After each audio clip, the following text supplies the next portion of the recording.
An overweight tourist tried mocking a royal guard's stance. What followed left everyone in complete silence. The crisp autumn morning cast long shadows across the historic Westminster Palace grounds, where eager tourists gathered to capture photos of Britain's most iconic landmark. Among them stood the unwavering royal guards, their scarlet uniforms gleaming in the early light, a testament to centuries of tradition and discipline. Before we dive into this incredible story that will change the way you look at royal guards forever, make sure to hit that subscribe button and ring the notification bell. You won't want to miss our weekly doses of real-life stories that will leave you speechless. Now, let's begin. The cobblestone courtyard buzzed with the usual morning crowd when Mike Thompson made his entrance. At 42, Mike was what most would politely call a larger gentleman, his frame stretching the limits of his gaudy Hawaiian shirt adorned with bright yellow pineapples. A self-proclaimed social media comedian from Ohio with a modest following of 50,000 subscribers, Mike had built his brand on what he called disrupting the normal, essentially making people uncomfortable for views. "All right, folks," Mike announced to his phone, held high on a selfie stick as he live-streamed to his eager audience. "Today, we're gonna have some fun with one of these famous statue men. You know, the ones who can't move or laugh?" He chuckled, his belly shaking as he adjusted his oversized sunglasses. "Time to show these Brits what real American humor looks like." The morning crowd parted instinctively as Mike waddled toward his chosen target, a particularly tall royal guard standing sentinel near the palace's eastern gate. The guard, Private James Harrison, remained motionless, his polished boots reflecting the morning sun, his bearskin hat casting a shadow over eyes that had already assessed and catalogued every movement in his vicinity. What Mike didn't know, what none of the tourists knew, was that Private Harrison wasn't just maintaining a ceremonial post. The morning's security briefing had highlighted credible threats to the upcoming royal ceremony, and every guard had been placed on high alert. Intelligence suggested that someone might attempt to breach palace security during the morning tourist rush. Mike's livestream chat exploded with encouragement as he positioned himself near the guard. "Watch this, guys. I bet Mr. Serious here has never dealt with someone like me before."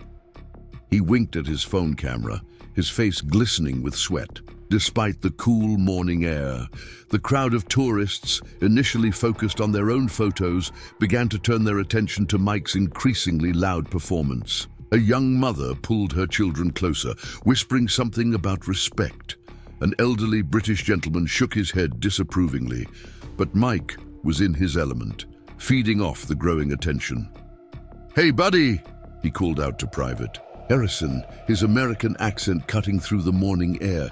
"That hat looks pretty heavy. Must be weighing down your sense of humor." The crowd's reaction was mixed. A few nervous laughs, some uncomfortable shuffling, and more than a few disapproving glances. But Mike was just getting started. Unknown to him, through Private Harrison's earpiece, security chatter had intensified. Surveillance had spotted suspicious movement near the palace's service entrance, and every guard was mentally preparing for potential action. "Hey everyone," Mike wheezed, slightly out of breath from his theatrical movements. "Watch this. I'm gonna show you how these guys really stand."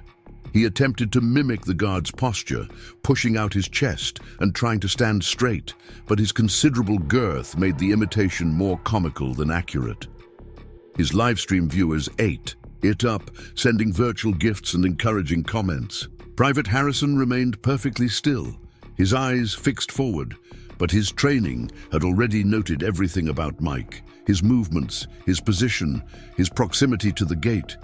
More importantly, he'd observed the two individuals who had used Mike's distracting performance to edge closer to the restricted area, their casual tourist attire betrayed by their too practiced movements. As Mike's performance continued to escalate, the story was about to take an unexpected turn that would silence his laughter and change his perspective forever. Mike's confidence grew with each passing moment, his theatrical performance becoming increasingly bold. Wiping sweat from his brow with a crumpled tissue from his pocket, he moved even closer to Private Harrison, his phone's live stream capturing every moment of what he thought would be his viral masterpiece. "Ladies and gentlemen," Mike announced, to his growing online audience, his voice carrying across the courtyard, "let me show you what these guards really look like underneath all that fancy equipment." He fumbled with his selfie stick, adjusting it to capture both himself and the stoic guard in frame. "I bet under that big fluffy hat he's probably watching Netflix or something." The live stream chat erupted with laughing emojis and encouraging, in comments, "Show him what Americans are made of, Mike. This is gonna be epic. Make him crack." Each message fueled Mike's performance, pushing him to escalate his antics further. What the chattering online audience couldn't see, what Mike was too absorbed in his own spectacle to notice, was the subtle shift in the atmosphere around the palace grounds. Through Private Harrison's earpiece, coded messages were being exchanged with increasing urgency. "Echo team, confirm movement near service gate. 2 subjects advancing from south quarter. Maintain visual on primary targets."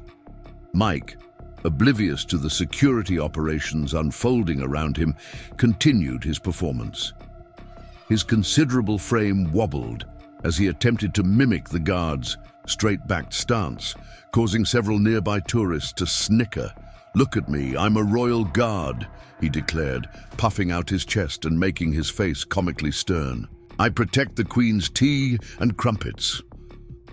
A group of British schoolchildren on a field trip watched with a mixture of fascination and embarrassment. Their teacher, a dignified woman in her 50s, whispered sharply, "This is precisely what not to do, children." But Mike was too engrossed in his performance to notice the disapproval mounting around him. "Hey, big guy," Mike wheezed, slightly out of breath from his exertions. "Did they pick you 'cause you're tall or 'cause you're good at standing still? Must be boring just standing here all day. I bet you're dying to grab a burger or something." He patted his own substantial belly for emphasis, drawing more nervous laughter from the crowd. Private Harrison remained motionless, but his highly trained senses were tracking multiple elements at once. Through his peripheral vision, he noted the 2 suspicious individuals who had used Mike's distraction to position themselves near the service entrance. Their casual tourist attire couldn't mask their practiced movements, the way they maintained precise distances from each other, their too regular scanning of the surroundings. Meanwhile, Mike pulled out a chocolate bar from his pocket, unwrapping it with exaggerated movements. "Want a bite?" he taunted, waving it near the guard's face. "Come on, I know you're hungry. Nobody can stand this still for so long without a snack break." The chocolate was starting to melt in the morning sun, making his fingers sticky as he continued his performance. The live stream comments scrolled faster now. "This is hilarious. Make him move. Try dancing next." Mike's audience was growing. By the minute, attracting viewers who sensed something dramatic was about to unfold. They had no idea how right they were, though not in the way they expected. Through his earpiece, Private Harrison received another update. Subjects A and B approaching checkpoint 3. Possible device detected. Stand ready. His training kicked into higher gear, his senses heightening as he prepared for potential action while maintaining his ceremonial stance. Mike, interpreting the guard's continued stillness as a personal challenge, decided to up his game. "All right, folks," he announced to his phone, "time for the grand finale. Let's see how Mr. Serious handles this." He began an awkward dance, his large frame jiggling as he attempted what he called his signature moves, complete with exaggerated facial expressions. The crowd had grown larger now, drawn by the spectacle. Some filmed on their phones, others watched with evident discomfort, and a few British observers muttered disapproving comments about bloody tourists and American manners. But among them, the two suspicious figures continued their careful advancement, using the growing crowd as cover. "Come on, buddy," Mike cajoled, his face red from exertion and the mounting excitement. "You can't tell me this isn't funny." Even the Queen would laugh at this.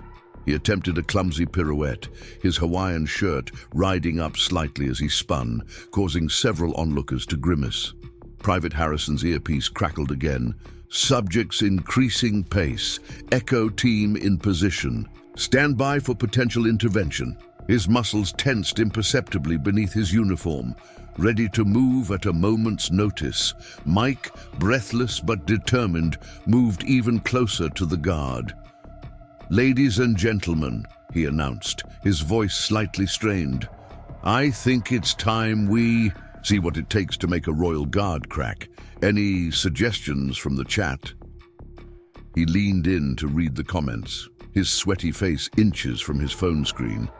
The live stream exploded with increasingly outrageous suggestions. "Try the chicken. Dance. Show him your best British accent. Get someone to play bagpipes." Preparing and narrating this story took us a lot of time, so if you are enjoying it, subscribe to our channel. It means a lot to us. Now back to the story. "You know what I think?" he said, crumbs falling onto his Hawaiian shirt. "I think these guards are just really good at napping standing up. Watch this. I bet if I wave my hand right in front of his face." He reached out, his fingers inches from Private Harrison's face. That's when everything changed. In one fluid motion, Private Harrison stepped forward, his movement so sudden and precise that Mike stumbled backward, dropping both his phone and the bag of chips. The plastic crown clattered to the ground as Mike lost his balance, landing heavily on his backside with a surprised oof. No, but Harrison wasn't focused on Mike. His movement was part of a coordinated response to the real threat. As Mike sat stunned on the ground, the courtyard erupted into controlled chaos. Plainclothed security officers emerged from the crowd, moving with practiced precision toward the two suspicious figures. What's happening?" Mike stammered, his live stream still running from the fallen phone, now recording at an awkward angle that captured his confused expression and the swift action unfolding around him. The two suspects realized they'd been compromised and attempted to activate their devices, but the security team was faster. In a matter of seconds, both were tackled and restrained, their equipment secured before it could be activated. The crowd scattered in panic, some screaming, others standing frozen, in shock.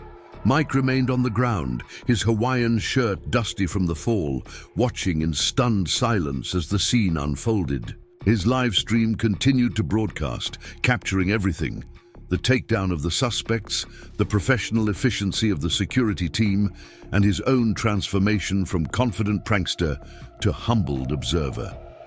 The courtyard had transformed, from a tourist attraction into a high-security zone in mere seconds. Mike Thompson, still sitting on the ground with his Hawaiian shirt covered in dust, watched in stunned silence as the reality of the situation unfolded before him. His live stream, still running from the fallen phone, captured every moment of his humbling revelation. "Clear the area. Everyone move back," commanded an authoritative voice as more security personnel emerged from what seemed like every corner of the courtyard. The tourists who had been laughing at Mike's antics moments ago now pressed themselves against the walls or hurried toward the exits, their cameras forgotten in the sudden chaos. Mike's live stream chat had exploded. What just happened? OMG, is this real? Serves him right. Did he just get arrested? But Mike wasn't paying attention to his phone anymore. His eyes were fixed on Private Harrison, who had seamlessly transitioned from ceremonial guard to active security operative. "So you need to step back." A female security officer approached Mike, her voice firm but professional. She was dressed in plain clothes, the kind of outfit any tourist might wear, but her bearing made her role unmistakable. "Please collect your belongings and move away from the secured area immediately." Mike scrambled to his feet, his face now red from embarrassment rather than exertion. As he bent to pick up his phone, he caught sight of the two suspects being efficiently subdued by the security team. The man in the polo shirt was face down on the ground, his sophisticated electronic device now in the hands of a bomb disposal expert. The other suspect, still wearing the London Souvenir hoodie, was being quickly escorted away by two officers. I didn't know, Mike stammered. His usual confidence completely evaporated. I was just trying to make a funny video. I didn't mean to. Sir, the security officer cut him off. I need you to understand the seriousness of what just happened here. She gestured to a nearby bench. Please sit down. We need to have a conversation about your actions today. Mike's livestream viewers watched in real time as their boisterous entertainer transformed into a chastened man. His hands trembled slightly as he picked up his plastic crown and the scattered chips now crushed into crumbs on the courtyard stones. Those men, the officer explained, her voice low and serious, were part of a coordinated attempt to breach Palace security. They were carrying signal disruption devices and materials that could have caused significant harm. While you were performing your... She paused, choosing her words carefully. Entertainment, you were actually interfering with a covert security operation. The color drained from Mike's face as the full weight of his actions began to sink in. His live stream chat, still scrolling, rapidly had shifted from encouragement to criticism. You could have gotten people hurt. Not so funny now, is it? This is why you respect the guards. Through his earpiece, Private Harrison received the all-clear signal. Suspects secured, devices neutralized, situation contained. But he remained at his post, resuming his ceremonial stance as if nothing had happened. The only difference was a slight adjustment of his position, now standing exactly where he could best observe the remaining crowds. The female officer continued, "The Royal Guards aren't just tourist attractions, Mr. Thompson. They are highly trained military personnel who serve a vital security function. What you saw as an opportunity for entertainment was actually interrupting important security protocols." Mike's eyes welled up with tears, his substantial frame seeming to shrink as the reality of his actions hit him.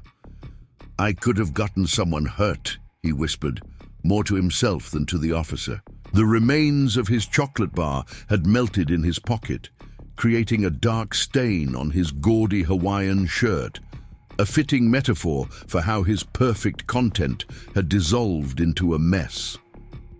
The cleanup operation continued around them. Forensic teams carefully examined the devices that had been confiscated, while plainclothes officers conducted preliminary interviews with witnesses. The Japanese tour group that had tried to avoid the scene earlier was now providing valuable photographs that had inadvertently captured the suspects' movements. "Your social media followers," the officer added, glancing at Mike's phone, which was still broadcasting. "They're watching this, aren't they?" Mike nodded mutely. "Then perhaps this is an opportunity to share a different kind of message about respect, duty, and the consequences of our actions." Mike looked at his phone, then at Private Harrison, who had resumed his post as if nothing had happened. The guards' unwavering discipline now seemed less like an invitation for mockery and more like a testament to extraordinary professionalism and dedication. I need to say something," Mike said, his voice thick with emotion.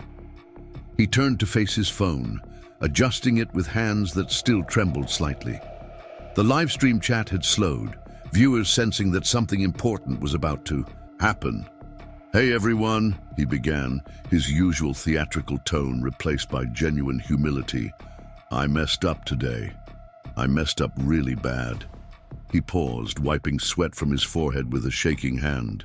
"I thought I was being funny, but I was actually interfering with people who work hard to keep us safe, these guards. They're not statues, they're not entertainment. They're professionals doing an important job. The security officer watched silently as Mike continued his impromptu confession. Around them, the courtyard was gradually returning to normal, though with a noticeably more subdued atmosphere. Tourists were being allowed back in, many of them now viewing the guards with newfound respect. "I'm ending the live stream now," Mike announced, his voice cracking slightly. "But before I do, I want to apologize. To the guard I harassed, to everyone watching, and to anyone who ever thought my behavior was something to laugh at. I was wrong." After ending his live stream, Mike sat heavily on the courtyard bench, his Hawaiian shirt damp with nervous sweat. The security officer, who had introduced herself as Detective Sarah Mills, remained beside him as other officers continued their investigation. The weight of what had almost happened pressed down on him like a physical force. "Would you like to understand what you actually witnessed today?"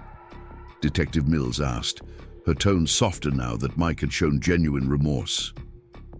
"Because there's more to this story than you realize." Mike nodded slowly, unable to look directly at Private Harrison, who had resumed his post with the same unwavering discipline that Mike had mocked just minutes ago.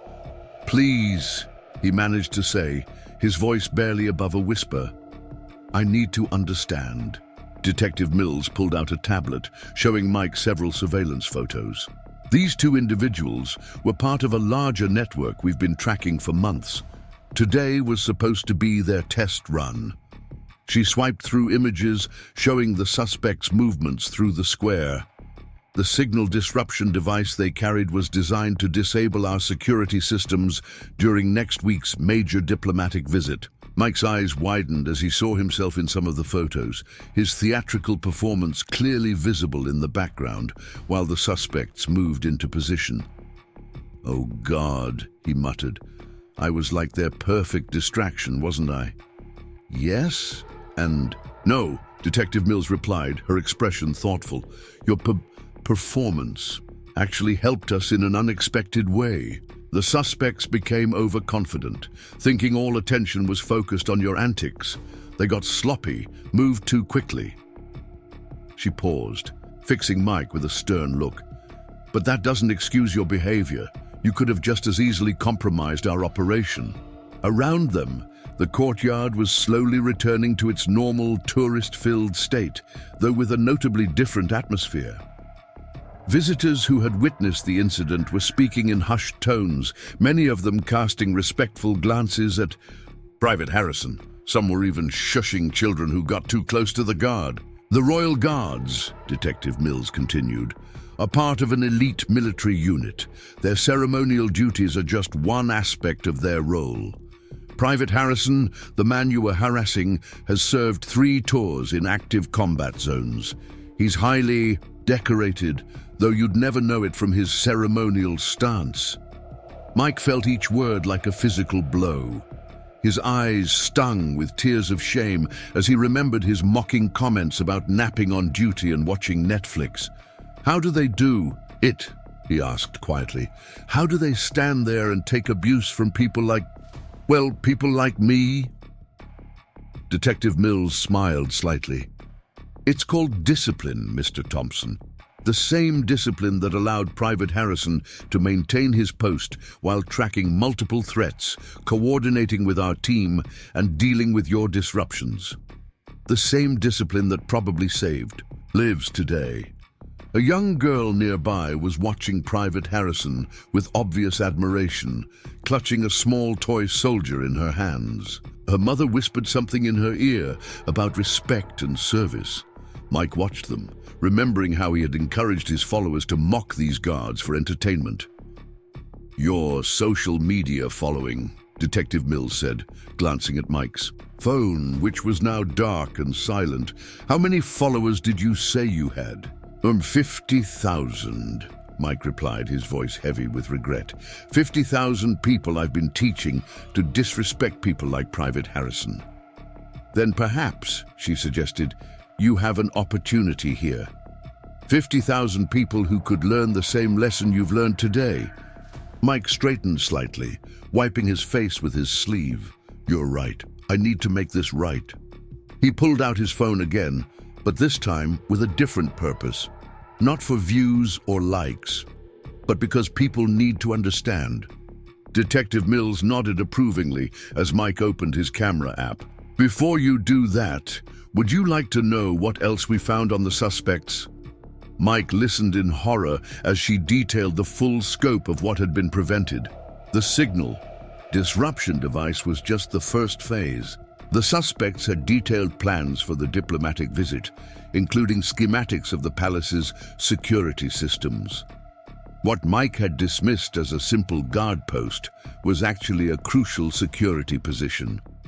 The royal guards are the public face of a much larger security operation, Detective Mills explained.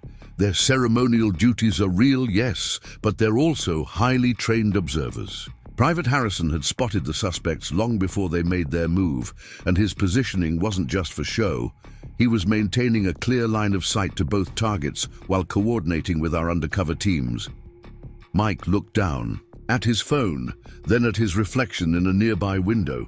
His Hawaiian shirt, which had seemed like the perfect costume for his comedy routine, now looked garish and disrespectful. The melted chocolate stain spread across his stomach like a mark of shame. "Detective Mills," he said finally, his voice firm despite his obvious emotional state. "I want to make a new video. Not a prank, not a joke. The truth about what these guards really do, what I learned today. Would that be allowed?" The detective considered for a moment. "We can't reveal operational details, of course, but sharing your experience, what you learned about respect and duty, that could be valuable." Mike nodded, then paused. Could I apologize to him? To Private Harrison?" Detective Mills shook her head. "He's on duty, Mr. Thompson. The best way to show respect now is to let him do his job without interruption. Your public apology and new understanding, that's worth more than any personal interaction."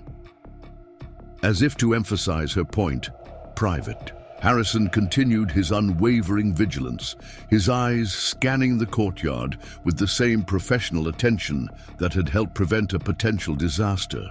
The morning sun now cast different shadows across the palace grounds, or perhaps Mike was simply seeing everything in a new light.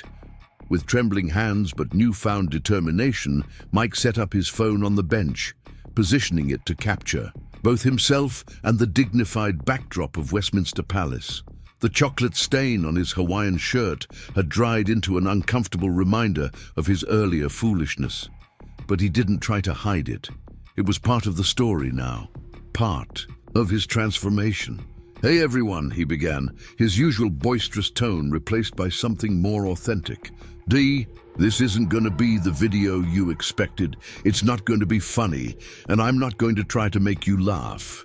Instead, I want to tell you about what really happened today and what I learned about respect, duty, and my own ignorance." Mike paused, gathering his thoughts as tourists walked past, some still casting curious glances his way. Detective Mills stood nearby, monitoring his statement while coordinating with her team through a discreet earpiece. "You all watched me make a fool of myself earlier," he continued, his voice thick with emotion. "You saw me mock a royal guard, treating him like he was some kind of entertainment prop. What you didn't see, what I didn't see, was that I was interfering with real heroes doing a real job."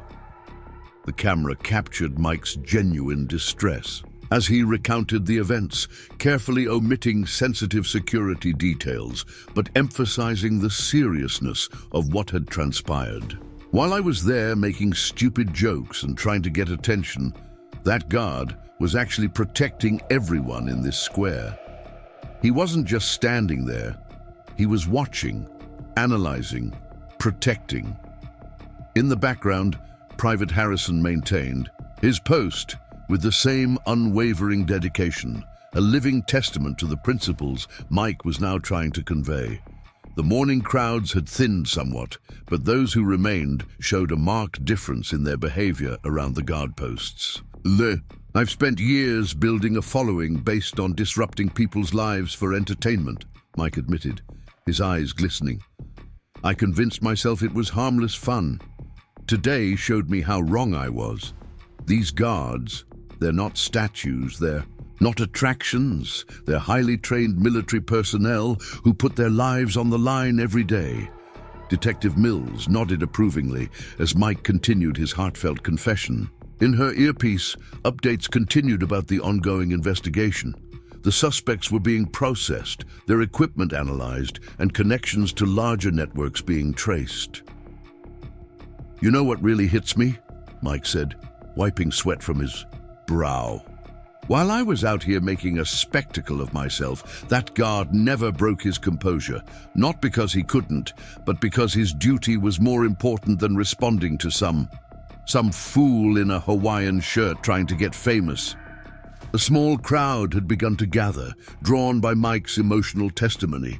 Among them was the young girl from earlier, still clutching her toy soldier, watching with wide-eyed attention as Mike continued his story. "I learned something today about what real strength looks like," he said, gesturing toward Private Harrison, without directly pointing at him. "It's not about getting attention or making people laugh. It's about doing your duty, maintaining your discipline, and protecting others, even when those others are disrespecting you." Mike's phone buzzed with incoming comments, but he ignored them, focused entirely on delivering his message. "To everyone who's ever watched my videos and thought it was okay to disrupt people for entertainment, I was wrong. To anyone who's laughed at my pranks and maybe thought about doing the same thing, please learn from my mistake." The young girl tugged at her mother's sleeve, whispering something. The mother nodded, and the girl carefully approached Mike, holding out her toy soldier. Mike paused his recording, looking at her questioningly. "Mr. Tourist, sir," she said in a small but clear voice, her British accent making the words sound particularly proper. "Would you like to give this to the guard? My daddy was a soldier too, and he says it's important to say sorry when you make mistakes." Mike's eyes welled up with tears as he looked at the small plastic figure. Detective Mills stepped forward, gently explaining to the girl why they couldn't disturb the guard, but commending her kind gesture. The moment, though not captured on video, seemed to touch everyone who witnessed it. Composing himself, Mike returned to his recording. "Something else happened just now," he said, his voice wavering slightly. "Something that reminded me that it's never too late to learn, to change, to show respect. This isn't just about one incident or one guard. It's about how we treat people, how we view service and duty." He shifted in his seat, the bench creaking slightly under his weight. "I came to London thinking I could make content out of disrespecting its traditions. Instead, I learned a lesson about what those traditions really mean and the very real purpose they serve." Detective Mills received another update through her earpiece. The suspects had begun talking, revealing details about their larger network. The guard Mike had mocked had not only maintained his post, but had played a crucial role in preventing what could have been a serious security breach. "To the Royal Guard I harassed today," Mike continued, his voice stronger now, "I know you won't break your stance to acknowledge this apology, and that's exactly the point. Your dedication to duty is something I never understood before. I do now, and I'm deeply sorry for my disrespect." The sun had risen higher over Westminster Palace, casting different shadows across the courtyard. Tourists continued to flow through the square, but there was a noticeable change in their behavior. Those who had witnessed the morning's events were sharing quiet warnings with new arrivals, encouraging respectful distance from the guards. As Mike finished recording his heartfelt message, the atmosphere in the courtyard had transformed completely. From the raucous scene of earlier that morning, his video, uploaded immediately with the title "The Truth About Royal Guards, What I Learned Today," began gathering views at an unprecedented rate. But for once, Mike wasn't focused on the metrics. "What happens now?" he asked Detective Mills, his voice quiet and subdued. The security officer checked her phone, where Mike's video was already being shared across multiple platforms. "Now, Mr. Thompson," she replied, "you have an opportunity to make a real difference. Your first video showed people what not to do. This one might actually save lives by teaching proper respect for security procedures." The comments on his new video were dramatically different from his usual content. "I've never seen Mike so serious. This must be real. Thank you for sharing this. I was planning to do something similar next week." Finally, someone showing these guards the respect they deserve. A senior security official approached Detective Mills, speaking in hushed tones. Mike couldn't hear the full conversation, but caught fragments about successful intelligence gathering and prevented future incidents. The gravity of what had been avoided hung heavy in the air. "There's something else you should know," Detective Mills said, turning back to Mike. "The operation you witnessed today wasn't just about preventing one incident. The intelligence gathered will help protect similar sites across the country. In an odd way, your distraction helped us catch them at the perfect moment." Mike shook his head, still struggling to process everything. "That doesn't make what I did right," he said firmly. "I could have just as easily messed everything up." "Exactly," she nodded approvingly. "That's the lesson here." The young girl who had offered her toy soldier was still nearby with her mother. They were watching Private Harrison with newfound appreciation, the child occasionally whispering questions to her mother about what guards do. Other tourists had begun emulating their respectful behavior, maintaining proper distances and hushing any loud companions. Mike's phone buzzed continuously with notifications. His followers were sharing their own stories of times they'd disrespected security personnel or made light of serious duties. A trend was starting to emerge: just guardian respect. "Your video is gaining traction with some important people," Detective Mills noted, showing Mike her tablet. Official security and military accounts were sharing his message, adding their own comments about the importance of respecting ceremonial guards and understanding their dual roles. A tour guide leading a group of American tourists paused nearby, gesturing toward Private Harrison. "The Royal Guards," she explained in a clear, respectful voice, "are part of an elite military unit with extensive combat training. Their ceremonial duties are just one aspect of their vital role in protecting this historic site." Mike listened, noting how different her explanation was from his earlier mockery. The tourists in her group nodded solemnly, several lowering their cameras in respect. "Detective," Mike said suddenly, "I want to do something more. Not just this one video. I have a platform, and I've been using it wrong for so long. Could I work with your team to create educational content about proper behavior at security sites?" Detective Mills raised an eyebrow. "You're serious about this?" "Completely," Mike replied, his usual joking demeanor entirely absent. "I've got 50,000 followers who need to unlearn what I taught them, and maybe I can reach even more people with the right message this time." As they discussed possibilities, Mike's new video continued to spread. Security experts began sharing it, adding their own insights about the importance of public cooperation with security procedures. Some even used clips from his first live stream as a what not to do example, though most commended his honest transformation. The sun was now high over Westminster Palace, and the morning's dramatic events had settled into a steady rhythm of tours and respectful observations.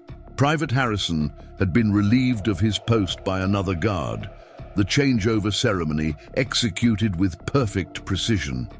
Mike watched the procedure with genuine appreciation, understanding now the years of training and discipline it represented. "Your Hawaiian shirt's pretty much ruined," Detective Mills observed, noting the chocolate stain and dust from his fall. Mike looked down at his gaudy attire and chuckled softly. Good. Maybe it's time for a change of image anyway. Hard to be taken seriously as an advocate for respect while dressed like a tourist stereotype. His phone buzzed again, this time with a message from his content manager back in Ohio. Mike, your apology video is going viral in a big way. News networks are requesting interview rights. Want to tell your story on a bigger platform? Mike looked at Detective Mills questioningly. She nodded. As long as you stick to your personal experience and the importance of respecting security procedures, this could be very helpful. Just remember, no operational details. The next 24 hours passed in a whirlwind of activity. Mike Thompson, the self-proclaimed social media comedian who had arrived in London seeking cheap laughs, found himself at the center of a much more meaningful viral moment. Local news crews had already gathered outside Westminster Palace, their cameras focused on the same spot where Mike's transformation had taken place. "Are you ready for this?" Detective Mills asked, straightening Mike's newly purchased collared shirt, a far cry from his earlier Hawaiian attire. They stood in a quiet corridor, preparing for his first official interview. "No," Mike admitted honestly, "but it needs to be done." His phone continued buzzing with notifications. His original follower count of 50,000 had doubled overnight, but the tone of his following had shifted dramatically. The comment section of his apology video was filled with thoughtful discussions about respect, duty, and the role of social media in modern society. The BBC reporter who'd be conducting the interview was already setting up, her team positioning cameras to capture both Mike and the historic palace backdrop. "We'll be going live in 10 minutes, she informed them, adjusting her earpiece. "Mr. Thompson, we'll start with what brought you to Westminster, then move into what you learned. Just be honest, like in your video." Mike nodded, his hands fidgeting with his shirt collar. The weight he'd always been so self-conscious about, that he'd turned into part of his comedy routine, seemed less important now. There were bigger things to focus on. "Remember," Detective Mills advised quietly, "stick to your personal experience. The public needs to hear how your perspective changed, but we can't discuss operational details." The young girl from yesterday had returned with her mother, this time accompanied by an elderly gentleman in a military veteran's cap. They stood at a respectful distance, watching the interview preparation. The girl still clutched her toy soldier, but now she had a small notebook too, apparently planning to collect autographs. "We're live in 3, 2, 1. The cameraman signaled, and the interview began. "I'm here with Mike Thompson, whose viral videos yesterday captured a remarkable transformation," the reporter began. "Mike, tell us what brought you to Westminster Palace yesterday morning." Mike took a deep breath. "I came here thinking I could get some easy views by mocking one of Britain's most respected traditions. I was wrong, and I nearly interfered with something far more important than I realized." But as Mike recounted his experience, careful to focus on his personal transformation rather than security details, the camera caught glimpses of the current royal guard at his post. The public's interaction with the guard was noticeably different. From the previous day, respectful, distant, appreciative. "Your second video, the apology, has garnered even more attention than the first," the reporter noted. "Did you expect this response?" Mike shook his head. "I wasn't thinking about views or likes when I made that second video. I just knew I had to set things right. These guards, they're not here for our entertainment. They're highly trained military personnel doing a vital job, and I had completely disrespected that." The interview continued, touching on the broader implications of social media culture and the trend of disrespecting traditions for views. Mike spoke candidly about his own role in promoting this behavior and his commitment to change. Meanwhile, Detective Mills received updates through her earpiece. The security operation had expanded, with information from the prevented attack leading to additional arrests across the city. Private Harrison's vigilance, maintained even while being harassed, had contributed to a significant breakthrough in ongoing investigations. You've announced that you're changing the direction of your social media presence, the reporter prompted. Can you tell us more about that? Mike straightened in his chair. Yes, I've spent years teaching people the wrong lessons. That it's okay to disrupt others for entertainment, that traditions don't matter, that other people's duties are just props for our amusement. That ends today.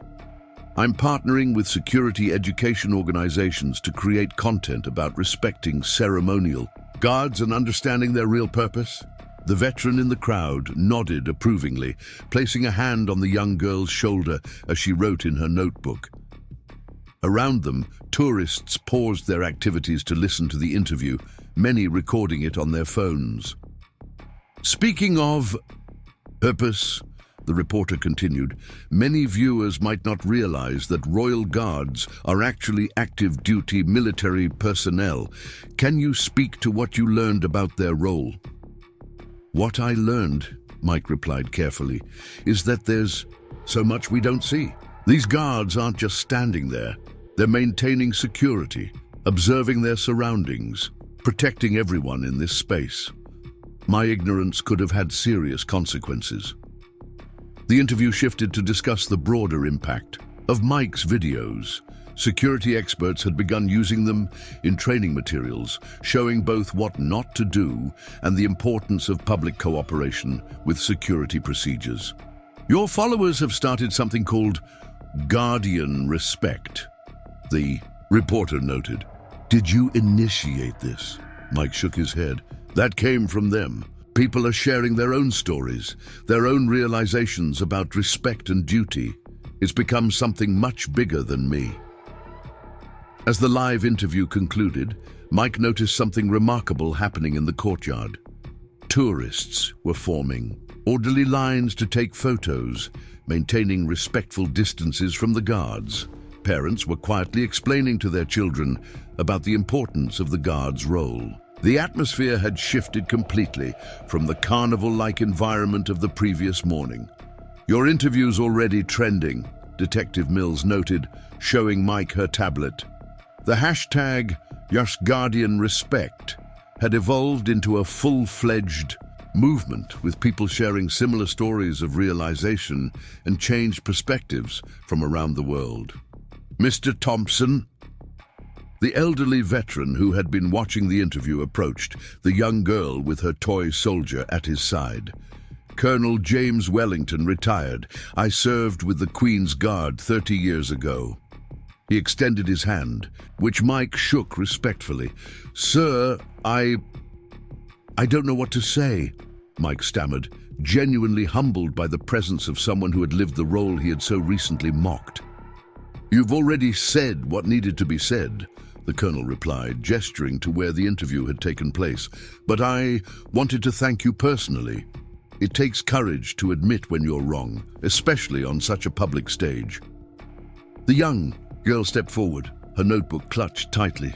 Mr. Mike, she said softly, I wrote a story about what happened. Would you like to read it? Her mother smiled encouragingly as she handed over the notebook. Mike carefully opened it, reading the child's neat handwriting. The day a guard taught us about being brave. The simple wisdom of her words brought tears to his eyes. Meanwhile, social media was exploding with reactions to Mike's interview. Content creators who had built their brands on similar prank videos were facing serious backlash. Several had already posted announcements about re-evaluating their content strategy. Your videos being shared by military and security organizations worldwide, Detective Mills informed him. The Royal Canadian Mounted Police, the Australian War Memorial Guard, even the US Tomb of the Unknown Soldier. They're all using it as an example of why ceremonial guards deserve respect. Mike watched as a tour group approached the guard post. The guide, speaking in hushed tones, was explaining the dual nature of the guard's role. both ceremonial and security-focused. The tourists listened attentively, their cameras lowered, their manner respectful. "Colonel," Mike turned to the veteran, "would you be willing to help me with something? I want to create educational content about the real meaning behind ceremonial guards, but I want to do it right this time." The colonel's eyes lit up. "What did you have in mind?" "A series of videos, properly researched and respectful, about the history, training, and purpose of ceremonial guards worldwide. No pranks, no jokes, just truth and respect." As they discussed the possibility, Mike's phone buzzed with a notification from his content manager. Major news networks picking up the story. CNN, Fox News, and international outlets want interviews. Also, children's educational channels interested in kid-friendly content about respecting traditions. The young girl tugged at Mike's sleeve. "Can I help too?" she asked. "I want to teach other children about the guards." Mike looked at Detective Mills questioningly. She nodded. With proper oversight, having a child's perspective could be valuable. Many of our security awareness programs struggle to connect with younger audiences. A group of American tourists nearby were watching a replay of Mike's original live stream on their phones, cringing at his behavior. "I can't believe people do this," one commented. "Those guards are actual soldiers." "That's exactly why this needs to be shared," Mike said, mostly to himself. "One person's foolishness can either be a moment of entertainment or a teaching opportunity. I know which one I choose now." Colonel Wellington placed a hand on Mike's shoulder. "You know, in my day, we didn't have social media to deal with. Just the occasional disrespectful tourist. But what you're doing now, turning this into a teaching moment, that's more valuable than you realize." Detective Mills's earpiece buzzed with another update. The intelligence gathered from yesterday's prevented attack had led to more arrests. The security network that Private Harrison and his colleagues had helped expose was unraveling rapidly. "Mr. Thompson," she said, "there's something else you should know. The security team would like to arrange a proper briefing for your educational content. Nothing classified, of course, but enough to help you understand and communicate the importance of public cooperation with security protocols." Mike's eyes widened. "They do that after what I did?" "Sometimes," the colonel interjected, "the best advocates for respect are those who have learned its value the hard way." The young girl was still writing in her notebook, carefully, documenting everything she was hearing. Her mother explained that she wanted to be a journalist when she grew up, and this was her first big story. "You know what the hardest part is going to be?" Mike said, watching another group of respectful tourists pass by. "Reaching the people who think like I used to think, the ones who see everything as potential content, who don't understand the consequences of their actions." 1 week later, Mike Thompson stood in the same courtyard where his transformation had begun. The gaudy Hawaiian shirt was gone, replaced by a respectful business casual attire. He was preparing to film the first episode of his new educational series, Guard Duty: The Real Story, with Colonel Wellington as his expert consultant. "Remember," the colonel advised, adjusting his tie, "we're not just teaching about guards. We're teaching about respect, duty, and the consequences of our actions." The courtyard had changed in the past week. Signs had been posted explaining proper etiquette around guard posts, and tourists were noticeably more mindful of their behavior. The viral spread of Mike's story had created a ripple effect that no one had anticipated.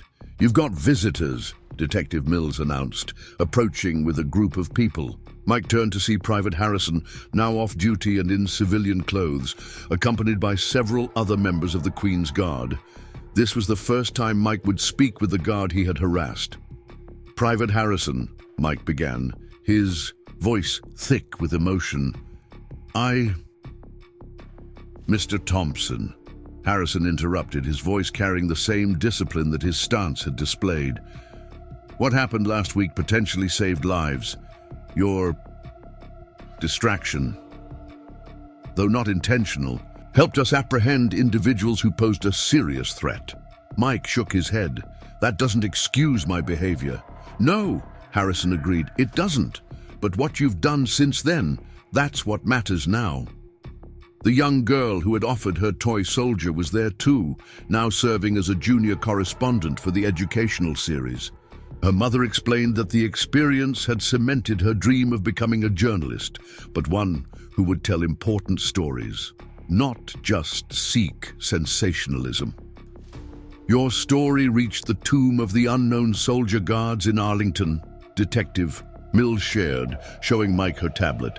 They've reported a significant decrease in disruptive behavior since your video went viral. People are actually reading the signs, following the rules. Mike's content manager had reported similar trends worldwide. The Guardian Respect movement had evolved into a broader conversation about respect for traditions and security procedures. Social media influencers were being held accountable by their own followers for disrespectful behavior. We've had an interesting development, Colonel Wellington announced, reviewing some papers. Several police academies and military training programs want to use your story in their public relations courses. They believe it perfectly illustrates the gap between public perception and operational reality. As they prepared for filming, Mike watched tourists respectfully observing the current guard on duty. Children asked quiet questions, parents gave thoughtful answers, and cameras were kept at appropriate distances. The change was palpable. "Mr. Thompson," Private Harrison said, "there's something else you should know. The intelligence we gathered that day led to the prevention of 3 similar planned incidents across Europe. Your incident became a case study in how public behavior can impact security operations, both negatively and positively." Mike's phone buzzed with a notification. His new educational channel, focused entirely on respectful exploration of military and security traditions, had just crossed 100,000 subscribers. Not a single video featured pranks or disruptions. "The thing is," Mike reflected, addressing the camera as they began filming, "we live in a world where everything is content.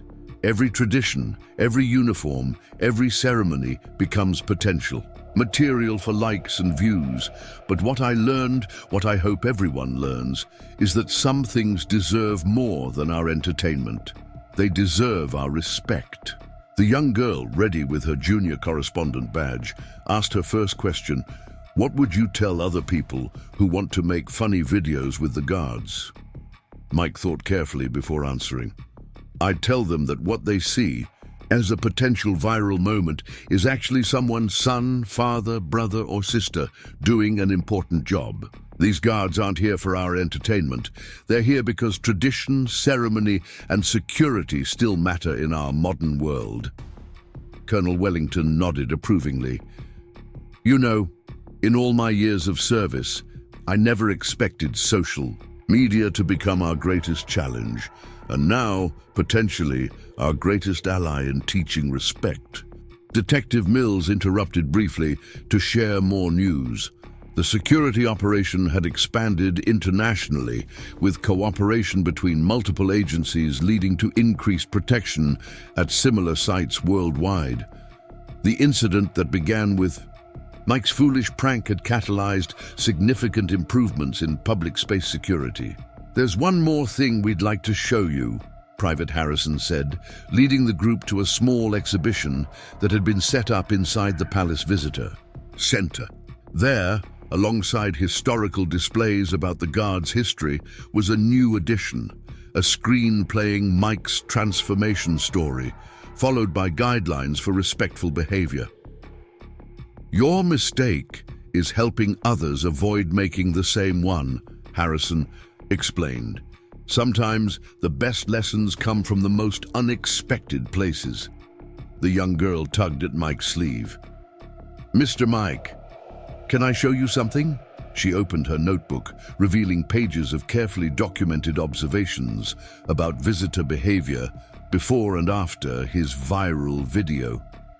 "I've been counting. People are being more respectful now. They're learning." As the sun began to set over Westminster Palace, casting those same long shadows that had witnessed Mike's transformation a week ago, the filming wrapped up.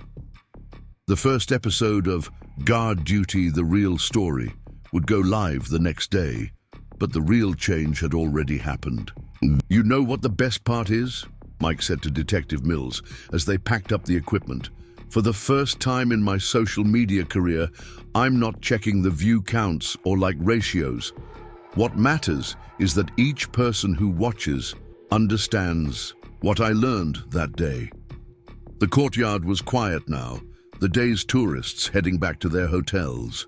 Private Harrison had returned to duty, standing at his post with the same unwavering discipline that had first caught Mike's attention.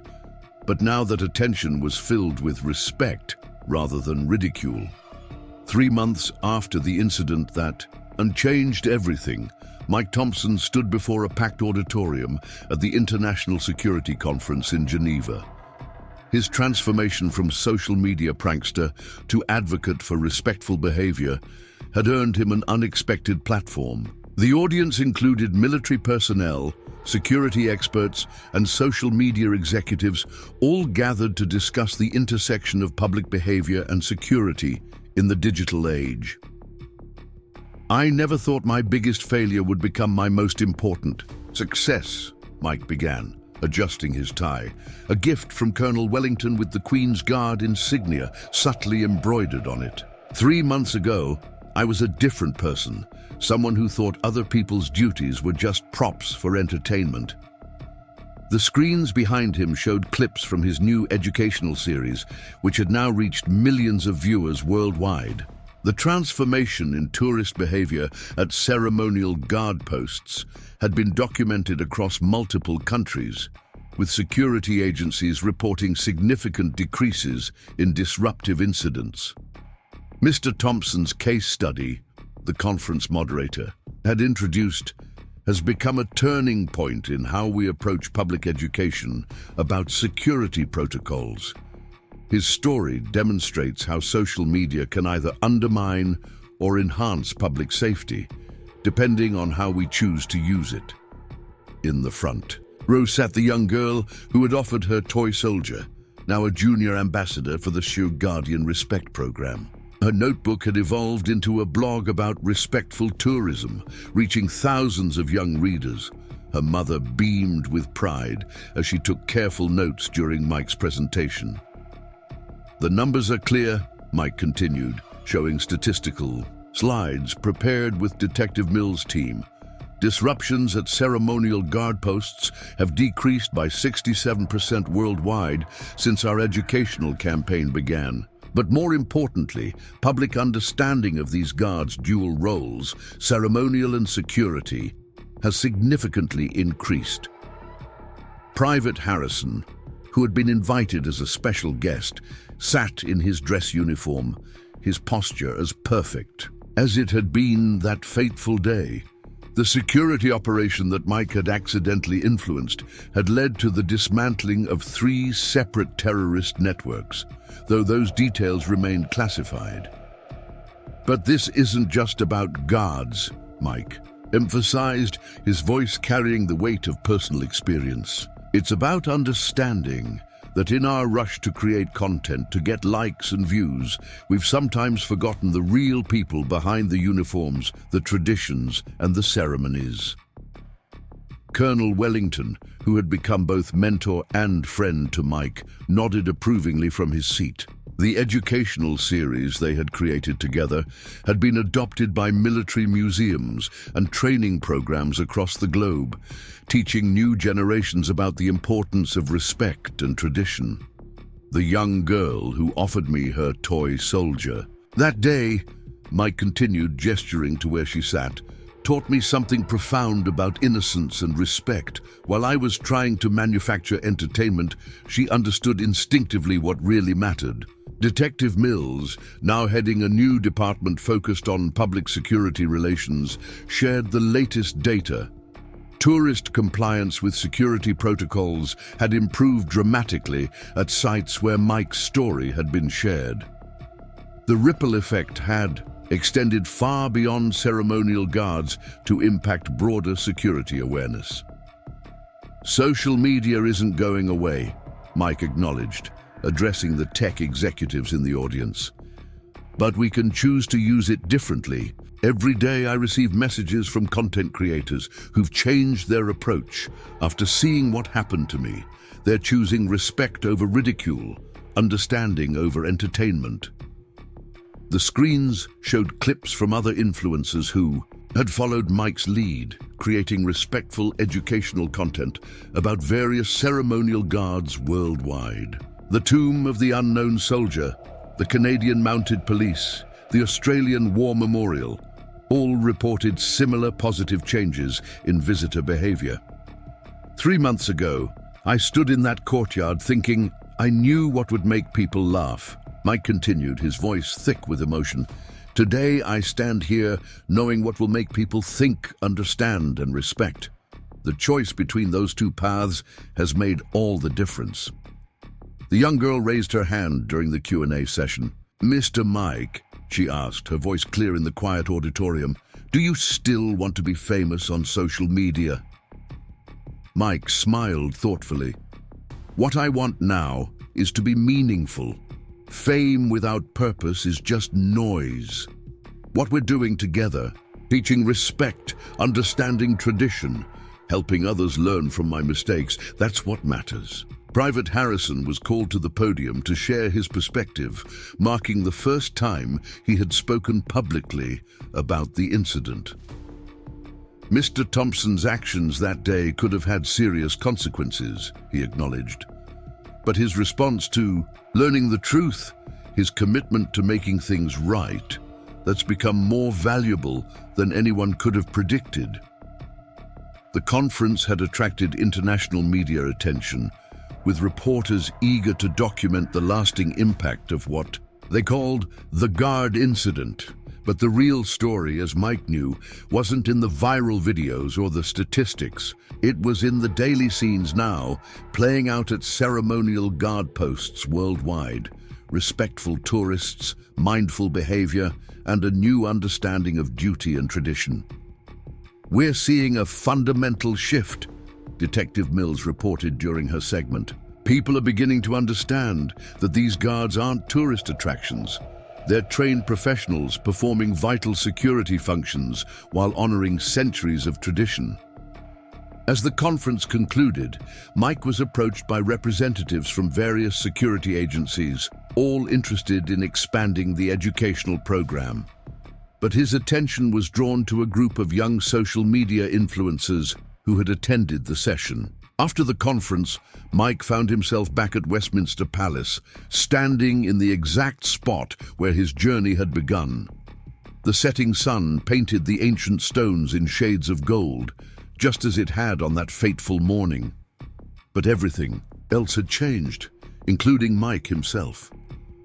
It feels different now, doesn't it? Detective Mills observed, joining him in the courtyard.